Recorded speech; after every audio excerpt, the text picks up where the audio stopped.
Hello everyone, my name's Dale and welcome back to the channel. I hope everyone's had a brilliant week and is all doing well. Right, today's video is going to be a rehouse of my Chilobrachys dyscolus species Cambodia Blue.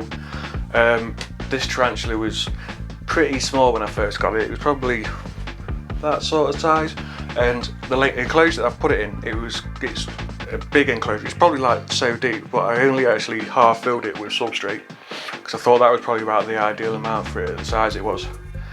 It's grown really quick, stupidly quick, and now I think the amount of substrate that's in there is just not enough for it. So what I'm going to do is I'm going to take it out of the enclosure that it's currently in, clean that enclosure out, then I'm going to probably fill it up to probably about 3/4, so we'll have so much, about 7-8 inches, maybe 9, 7 or 8 inches I think of substrate in there, which I think will be plenty for it for now, and it'll be in there for quite a while.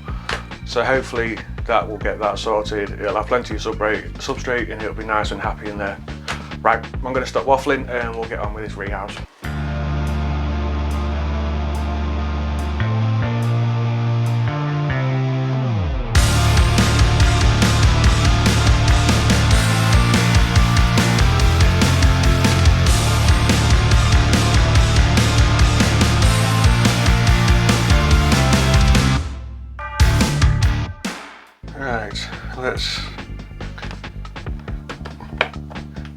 Let's get started.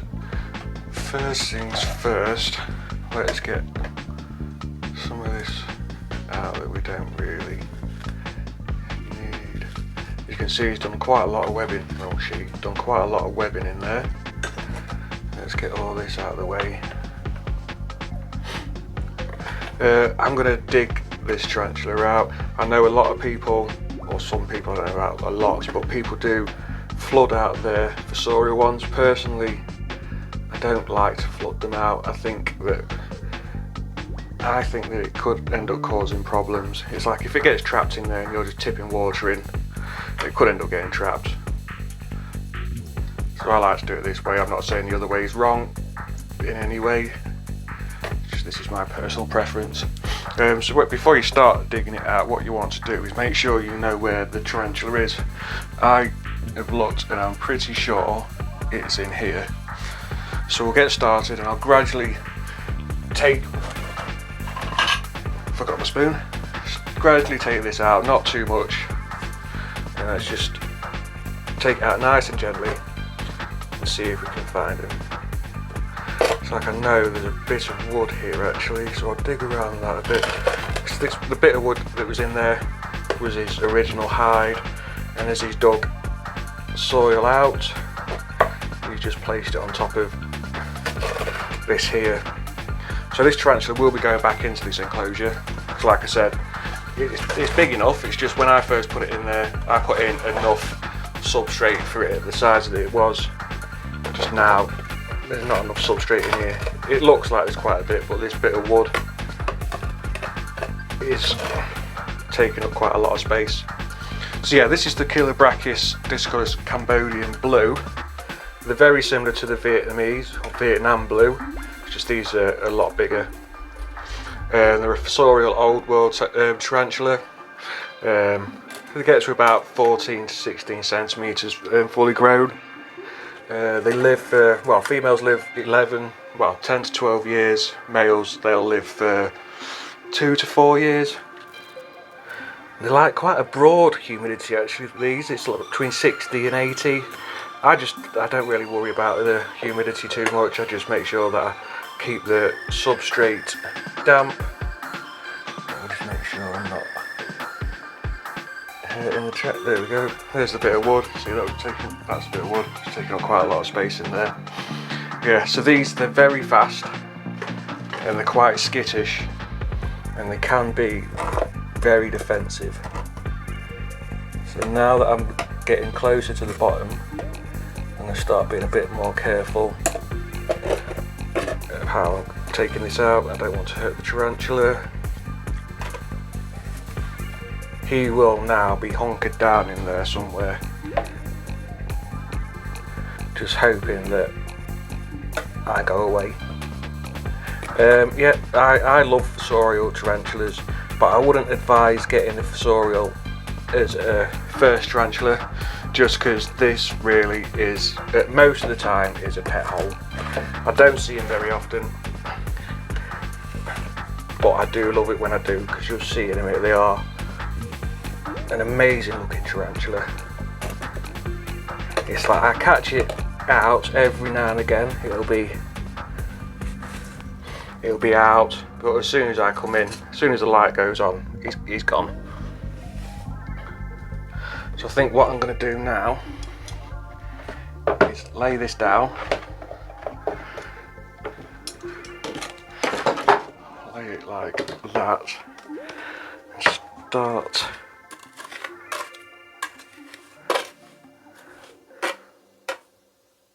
just lightly scraping this out. It's unbelievable how well these can hide, because you can see there, oh, there we go, there he is, there we can see it in there, but yeah, it's just come out to show, just in there. So yeah, I'll try to clear out a bit more of this soil, and then I will get in there with a catch cup.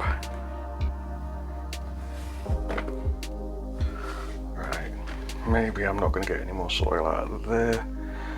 Let's have a look.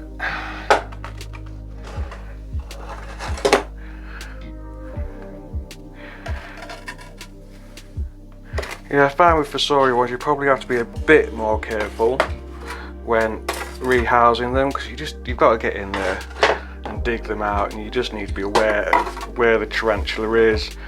Just make sure that you're not taking out too much at a time and squashing your tarantula. I suppose that is one of the good things about doing the flood it out method, if it goes right, but it's, you know, it's like I said, I always worry that I'm going to end up getting the tarantula traps and drowning it in there. So, there, I think that's where a Mario worm's gone in there. It's not eating it, and it started to pupate into a little, where we go in there. To be honest, these things freak me out a little bit, to be honest. Right, so there's the tarantula in there, and I'm now going to get a catch cup and see if I can get him out. So I can see him there. I'm kind of hoping he's going to run up the bottle. There we go, is he? Yeah, there we go. And now's the time where I've realised that I forgot to get a bit of cardboard to put underneath there. So let's have a look, what have I got? I've got this lid here. So I'll lift it out like that there. Can you see it in there? That's the tarantula there. So I'm going to put this to one side, leave him in there, get the new setup made, and then we'll come back to him going in. Yep, so all ready, all set up, plenty more substrate in there now. So I'm thinking this should be alright now until it needs its adult enclosure. Let's get him moved back over. Can you make him out in there? Just see him down there, or her hiding away. Yeah, they're quite a sleek, slim looking species, and yeah, I think they're amazing. Right, so let's get this back in here. Hopefully this goes okay. A bit concerned where its feet are. Come on, take your feet off. Come on, feet off. Don't want to let go. So we can't see. So look, there we go. So its feet are now off. See down there? Just going to gently touch its legs, just to move him forward a bit. You don't want to be pushing him out, you just want to be giving him a bit of gentle encouragement. Try to get that down on the floor a bit more. And you know what? It seems like it's quite comfy there and doesn't want to move. Right, let's have a look.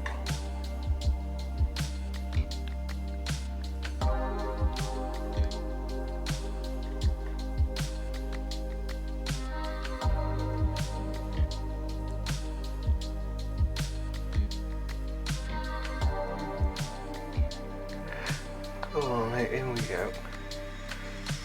And I think, where's the body? There we go. Let's just keep an eye on where the bitey end is. There we go.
Welcome back, hope you enjoyed that. I actually really enjoyed that rehouse, I thought it went quite well.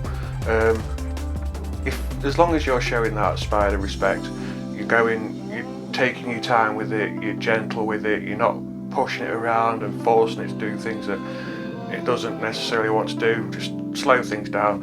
Things usually tend to go alright, like you saw there. There was no threat postures, it was all quite nice and easy, quite relaxed, and yeah, went straight in. In the video, in the footage there, I did say about me thinking that the fossorials don't make good starter tarantulas.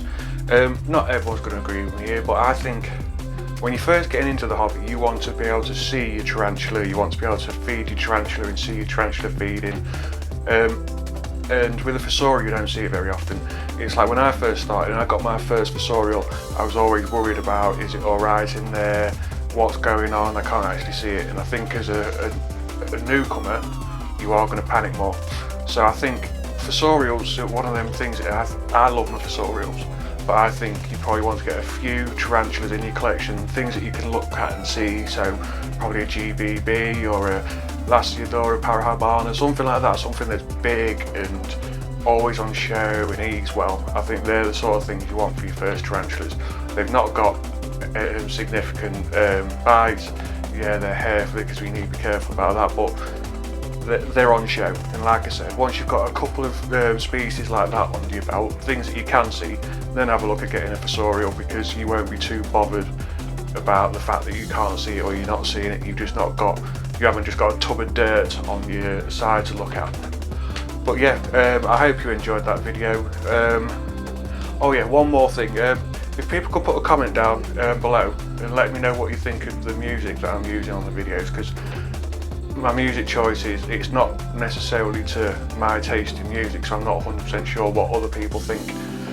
So yeah, if you would let me know in the comments what you think of the music I'm using. So if you liked it, just hit it a like. If you didn't, then give it a dislike. Subscribe, hit that bell notification so then you can catch my videos whenever I upload them. Share the video, and thank you very much, and I will hopefully see you on my next video.